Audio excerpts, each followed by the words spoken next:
Avis vascular centre మన దేశంలోనే the best varicose vein hospital. అని ఒక టైంలో 108 కేజీలు 108 I was very healthy.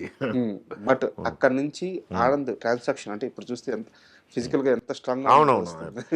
So ఎలా జరిగింది అక్కడి నుంచి అంటే అదే హోటల్లో ఉన్నప్పుడు అన్ని ఫుడ్ టేస్ట్ చేయడం, అప్పుడప్పుడు టేస్ట్ చేసి చాలా లావ్ అయిపోయి. ఎందుకంటే your pancreas will create glucose and it will go in to your cells and your cells reject చేసేటప్పుడు it becomes a trans fatty acid and you become fat. That is a theory. So run చేయాలి కాబట్టి తప్పదు. And I was not aware that I was not aware. ఎందుకంటే రోజు I have to stand for 10 hours అలా hotel చేసేప్పుడు, because I was taking care of the whole every kitchen, all the Italian and it's a Thai cuisine, all the food akkada design chesedi nenu na wife, and it became a hit and chala hard work akkada. So unknowingly I became idi chuste, I mean I became so fat and I realized that picture kuda ledu. So then I was thinking, if I go this way, adi tarvata I took chala hard work chesi కరెక్ట్గా నేను I came to 70. యాక్చువల్గా 70 I came. ఆ fitness వచ్చేప్పుడే నాకు చాలా వర్షం తర్వాత Sukumar picture వచ్చింది, నేనొకడినే. So నేనొకడిని తర్వాత స్మాల్ రోలే, కానీ ఆ తర్వాతనే నాకు picture started coming.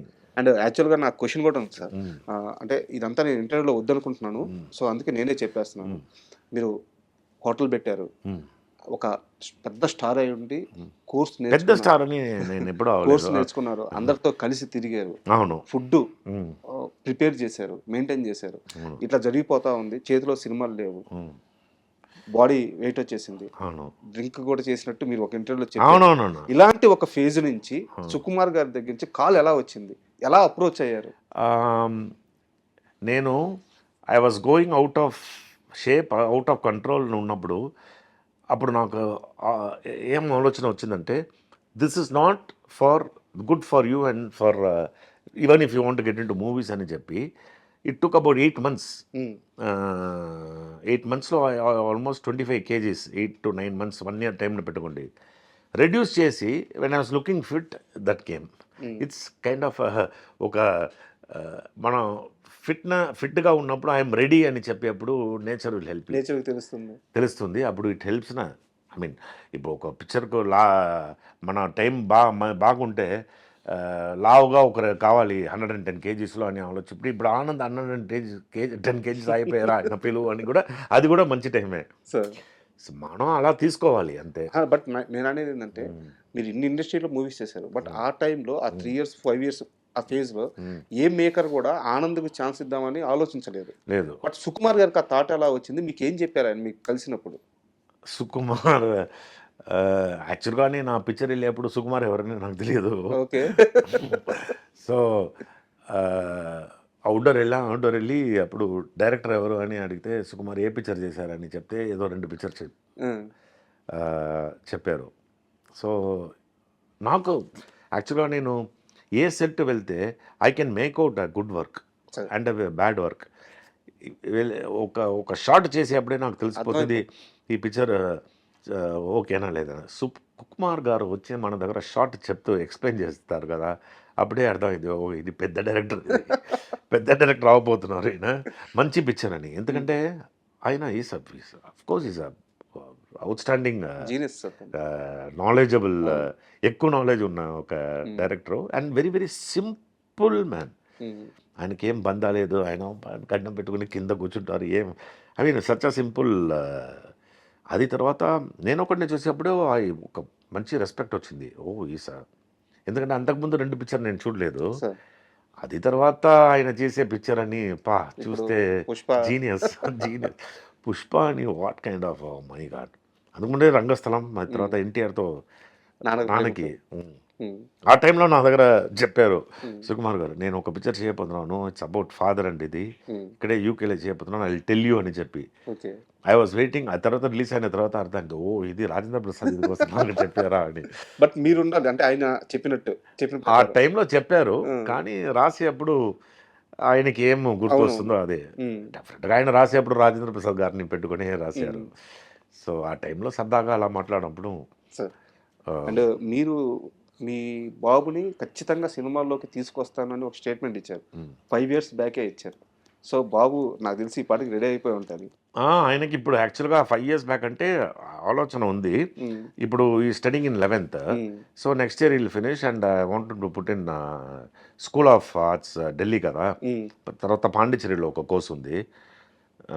So proper education about direction and acting అయితే కూడా ఎడ్యుకేషన్ నాలెడ్జ్ ఉండాలి. సో అందుకోసం I'll see to that he'll have ప్రాపర్గా ఎడ్యుకేట్ చేసి ఈ షుడ్ నో వాట్ డైరెక్షన్ అన్నీ కరెక్ట్గా అది నాకు తెలుసు బికాస్ ఐ మీన్. సార్ ఇక్కడ నేను ఎందుకు ఈ క్వశ్చన్ అడిగానంటే ఇప్పుడు మీ బ్రదర్స్ ఉన్నారు.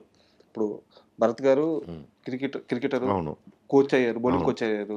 సో ఇప్పుడు కేకేఆర్, సో ఆయన ట్రావెలింగ్ అంతా అద్భుతంగా ఉంది. ఆయనకి ఏ రోజు కూడా ఈ రోజు ఇంట్లో డబ్బు లేదు అనే పరిస్థితి లేదు. అండ్ మీ ఇంకో బ్రదర్ చేస్తున్నారు. సో వీళ్ళెవరు మీ చుట్టూ ఉన్న బ్రదర్స్ అందరూ తక్కువ సంపాదించుకొని ఎక్కువ సంపాదించుకొని ఒక పర్ఫెక్ట్ లైఫ్ స్టైల్ ఉంది. మీ లైఫ్కి వస్తే మీరు ఆస్తులు సంపాదించుకున్నారు, ఎదిగారు, స్టార్ అయ్యారు. బట్ అదే సమయంలో డౌన్ఫాల్ కూడా ఉంది. లైఫ్ని చాలా సీరియస్ మోడ్లోకి వెళ్ళిపోయిన పరిస్థితులు కూడా ఉన్నాయి, కష్టాలు ఉన్నాయి. ఇన్ని తెలిసిన ఆనంద్ ఛాలెంజ్ చేసి మరి కొడుకుని సినిమా ఇండస్ట్రీలోకి తీసుకొస్తాను అని ఎందుకు అంత గర్వంగా చెప్తున్నారు? అంత గర్వంగా ఎందుకు చెప్తున్నానంటే by the time is 25 he will have minimum of 25 crores to take care of. Okay, so you try in cinema, otherwise you should at least know how to take care of the money what I earned. అర్థమైందా? So he's in a very safe zone, very very safe zone. So I'll make that kind of a money. ఆ టైంలో everything will appreciate and ఆయనకి ఆ డబ్బులు ఉంటుంది. కానీ ఆయన what he has to do is only work hard to chase his success and grab it. Otherwise, if nothing happens to him, that money is very good enough kada. So to take care of that money. So నాన్నోడు అనే ధైర్యం ఉంటుంది కాదు, take care of the money he has to learn. అంతే అండి. ఇప్పుడు అన్నీ మనం ఐ మీన్ నా హిస్ ఫాదర్ హెస్ గివన్ అని చెప్పి like he has to take care of the అంతే. సార్ సో ఆ నమ్మకం ఉంది. నమ్మకం కాదు, అది రియల్ ఉంది, రియల్ 100% అది ఉంది. సో మనకు అదని అది లేదు కదా. సో అంటే ఇది మీ పర్సనల్ సార్, మీకు ఇష్టమైతే సమాధానం చెప్పండి లేదా స్కిప్ చేసేద్దాము. సో మొత్తం ఈ 40 years కెరీర్లో దాదాపు మీరు చేసింది యాక్చువల్గా 200 అబోవ్ మూవీస్ అంతే, అంతేనా? 200 కౌంట్ లేదండి. బట్ ఇప్పుడు మీరు చెప్తున్నప్పుడు ఫైనాన్షియల్గా చాలా కంఫర్ట్ పొజిషన్లో ఉన్నారు. చాలా కంఫర్ట్ అంటే that is enough for good position. So ఆ ఫైనాన్షియల్గా డిసిషన్స్, ఆ స్మార్ట్ వర్క్ ఎలా చేశారు? ఇన్వెస్ట్మెంట్స్ వల్ల వచ్చినాయా? సో ఈ 40 yearsలో ఫైనాన్షియల్గా ఎలా ఆలోచనలు ముందుకెళ్ళారు? నేను ఫైనాన్షియల్గా ఆలోచించి కరెక్ట్గా చేస్తుంటే ఇప్పుడు ఒక 300 crores ఉంటుంది సార్. ఇమాజిన్ ఆవిడ ఇక్కడ ఒక నన్ను తీసుకెళ్లారు జావర్ రామ్కోటి అని చెప్పి ఒక జాయింట్ కమిషనర్, ఈ వాజ్ ఇంట్రెస్టెడ్ ఇన్ యాక్టింగ్. ఇక్కడ నానిక్రామ్గూడలో ½ acre 6 lakhs. 6 lakhs ½ acre 1994-95లో. అప్పుడు నేను ఇక్కడి నుంచి వెళ్ళి తర్వాత ఒక ప్రెస్ రిపోర్టర్ కూడా ఉన్నారు, ఆయన కూడా అక్కడ ఒక కంపెనీకి వర్క్ చేసి ఈ బ్రోషర్స్ అని అక్కడే నానిక్రామ్గూడలో ½ acre 6 lakhs 1994 ఆ టైంలో వెళ్తే ఫుల్ రాక్స్ అక్కడ. నేను ఈ రాక్స్ ఎవరు తీస్తారు అని అడిగారు. అదని నువ్వు చూడదమ్మా, నువ్వు కొనే, లేకపోతే మీకోసం నేను కొంటాను అని చెప్పి ఇలా ఎంకరేజ్ చేశారు. కానీ ఐ వాజ్ థింకింగ్ ఈ రాక్స్ అని ఎవరు తీస్తారు, రాక్ మనం కొన్ని ఏం చేయాలి అని చెప్పి. So imagine if I would have invested, there is no if or buts in life, నేను చెప్తున్నాను. సో ఇప్పుడు నేను whatever I got will as appreciated so much and it will appreciate in future. అలా నేను ఇంకో properties అని I will never, I'm not interested. ఎందుకంటే I'm 58, ఇంకో అది పెరగడానికి ఇప్పుడు కొన్ని పెరగడానికి నేను ఉండరు. I don't want to give that to my sun and go. ఆయనకి ఉన్నదే ఆయనకి చాలు, he can take care of that. And super. And నాకు ఒక సినిమా పేరు క్లారిటీ లేదు సార్, అర్ధాంగి సంథింగ్ ఏదో మూవీ, విజేంద్ర ప్రసాద్ గారి డైరెక్షన్. ఆ రోజుల్లో మీరు రాజమౌళి గారిని అతి దగ్గర నుంచి చూశారు. ఆయన అసిస్టెంట్ గా దగ్గర నుంచి చూశాను కాదు, ఆయన అసిస్టెంట్గా కాదు. ఆ పిక్చర్ యాక్చువల్గా రాజమౌళి డైరెక్ట్ చేశారు. అవునా? అవును. ఇప్పుడు మీరు ఇది చూస్తేనే ఆయన చెప్పారు ఇదిలో నెట్ఫ్లిక్స్ ఇదిలో సరే. విజేంద్ర ప్రసాద్ గారు, కీరవాణి గారు ఫాదర్ యాక్చువల్గా డైరెక్టర్, ఆయన విజేంద్ర ప్రసాద్ గారు ఇద్దరు డైరెక్టర్ అని చెప్పి అప్పుడు రాజమౌళి ఆయన మా సెట్కు పెద్దగా రారు. కీరవాణి ఫాదర్ సరే. విజేంద్ర ప్రసాద్ గారు ఉంటారు సెట్లో, రాజమౌళి ఆ పిక్చర్ డైరెక్షన్.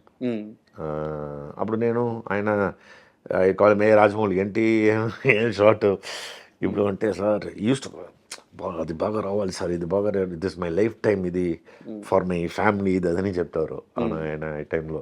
నాకు ఇంకా గుర్తుంది ఆయన షేవ్ చేయరు. ఏంటి షేవ్ చేయరంటే నాకు షేవ్ చేయడం తెలియదు, I only go to barber. I think even now is like that I think. ఎందుకంటే గడ్డంలోనే ఉంటారు కదా, ఈ doesn't know how to shave. ఆయన బార్బర్ దగ్గర వెళ్తే షేవ్ చేస్తారు ఆ టైంలో. సో 40 days 50 days ఆ షూటింగ్ జరిగింది అర్ధాంగి అనే పిక్చర్. వాళ్ళు పాపం చాలా ఎక్స్పెక్ట్ చేశారు ఆ పిక్చర్, అది it was a shocking. And తర్వాత నా ఇంటి పక్కనే శరణ భవన్ ఒక హోటల్ ఉంటుంది, అది పక్కనే రాజమౌళి గారు ఆయన ఫాదర్ స్టే చేసే అతను నా ఇంటి పక్కనే. సో ఆ టైం నుంచి నేను I have seen very very promising person. అది ఆ పిక్చర్ అయిపోయింది. ఆ తర్వాత నేను రెడ్ అని ఒక పిక్చర్ ఇక్కడ ప్రసాద్ ల్యాబ్లో యాక్ట్ చేసేప్పుడు ఒకరు ఇలా షూటింగ్ చూస్తే Rajamouli.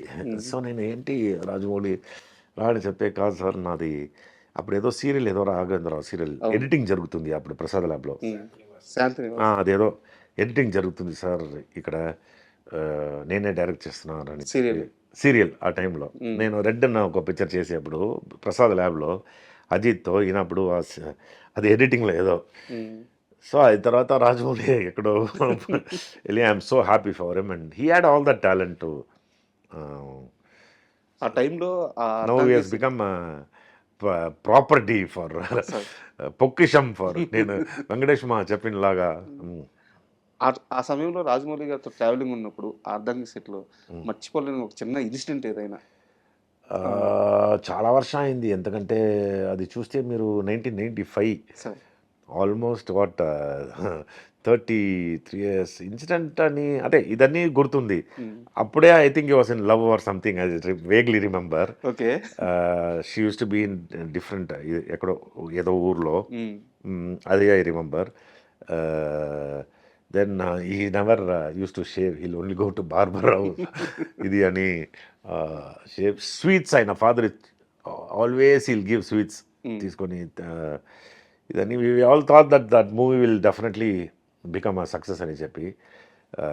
Unfortunately it didn't work out for. But అది అన్ని సక్సెస్ అయితే నేనే ఎక్కడో వెళ్ళేవాళ్ళం కదా. బట్ వారి నెక్స్ట్ పిక్చర్ రాజమౌళి పెట్టి తీసేవాళ్ళం. అయితే కరెక్ట్ కూడా, ఎందుకంటే ఆ టైంలో ఆ ట్రావెలింగ్ అలా ఉంది. అవును, ఎందుకంటే నెక్స్ట్ ఫిల్మ్ అంటే ఈ would have become more close. అలా that didn't happen. That's but destiny అంతే. ఎనీహౌ నేను అప్పుడప్పుడు చెప్తాను రాజమౌళితో నేనే ఫస్ట్ వర్క్ చేశానని.